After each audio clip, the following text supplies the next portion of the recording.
jabatan menurut Islam. Perkenalkan, nama saya Najwa Isa Fikri dan teman saya Harafani Ardia, saya Kesyarifkan Rosamila. Saya Muhammad Dwi Adibsyah. Saya Aliful Akbar. Saya Rahmat Al-Ghafa. Saya Wahyu Ramadan Sebagaitan. Ya, inilah teman-teman saya. Yang pertama, latar belakang. Istilah harta atau almal dalam Al-Quran maupun Sunnah tidak dibatasi dalam ruang lingkup makna tertentu, sehingga pengertian almal sangat luas dan selalu berkembang. Kriteria harta menurut para ahli fikih terdiri atas: pertama, memiliki unsur nilai ekonomis; kedua, unsur manfaat atau jasa yang diperoleh dari suatu barang. Nilai ekonomis dan manfaat yang menjadi kriteria harta ditentukan berdasarkan URF atau kebiasaan adat yang berlaku di tengah masyarakat. Asyuyuti berpendapat bahwa istilah mal hanya untuk barang yang dimiliki nilai ekonomis, dapat diperjualbelikan dan dikenakan ganti rugi bagi yang merusak atau melenyapkannya. Dengan demikian, tempat bergantungnya status almar terletak pada nilai ekonomis atau alkimah suatu barang berdasarkan urs. Besar kecilnya alkimah dalam harta tergantung pada besar kecilnya manfaat suatu barang. Faktor manfaat menjadi patokan dalam menetapnya nilai ekonomis suatu barang. Maka, manfaat suatu barang menjadi tujuan dari semua jenis harta. 2. Pengertian. Harta dalam bahasa Arab disebut almal, yang menurut bahasa berarti condong, cenderung, atau miring. Almal juga diartikan sebagai segala sesuatu yang menyenangkan manusia dan mereka peliharaan baik dalam bentuk materi maupun manfaat. Menurut bahasa, jabatan artinya sesuatu yang dipegang, sesuatu kedudukan tertentu atau terhormat dalam setiap lembaga atau institusi lazim disebut orang yang punya jabatan. Pembahasan pertama. Islam memandang harta dan jabatan sebagai amanah dan karunia dari Allah Subhanahu wa Ta'ala, dan disebut juga sebagai amanah Allah karena harta dan jabatan didapat bukan semata-mata karena kehebatan seseorang, tetapi karena berkah dan karunia dari Allah Subhanahu wa Ta'ala. Juga sejatinya bukan dimaksud untuk kesenangan pribadi pemiliknya, tetapi juga buat kemaslahatan orang lain. Dan dari situ kita juga harus bisa memanfaatkan harta dan jabatan kita. Dan hanya itulah mungkin pembahasan pertama yang bisa saya sampaikan. Selanjutnya akan dibacakan oleh teman saya.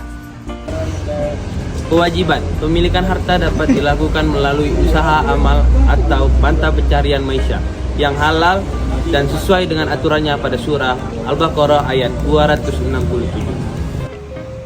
Oke, di sini akan dilanjutkan oleh saya Najwa Isa. Pembahasan 2 yaitu sikap terhadap harta dan jabatan.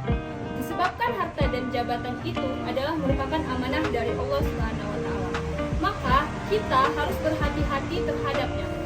Bila terhadap harta, kita wajib berupaya dan berusaha mencarinya, karena harta merupakan kebutuhan kita sebagai bagian dari modal hidup. Namun, bukan demikian halnya tentang jabatan.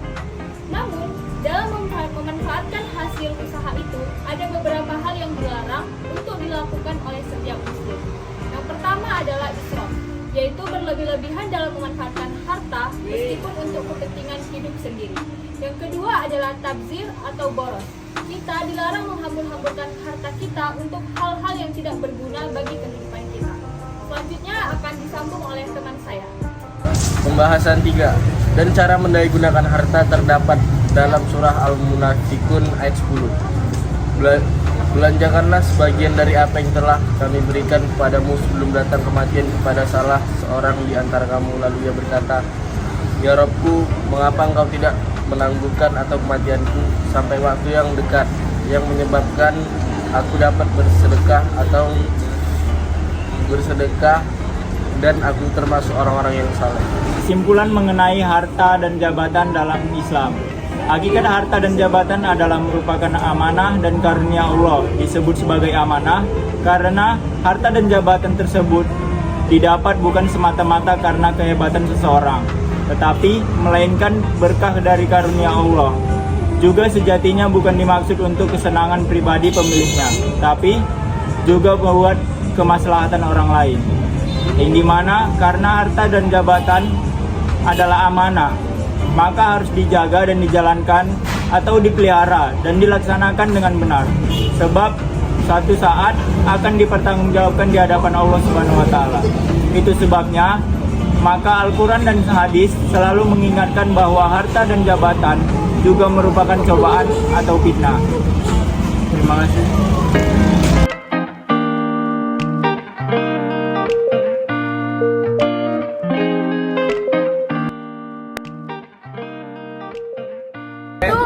Satu, dua, tiga, action. Assalamualaikum warahmatullahi wabarakatuh. Rame-rame. Kami dari kelompok 5.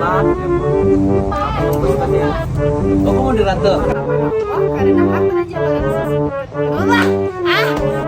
Kewajiban pemilik ulang-ulang. Satu, dua, tiga. Dulu, keduanya apa ini? Salah. Apa?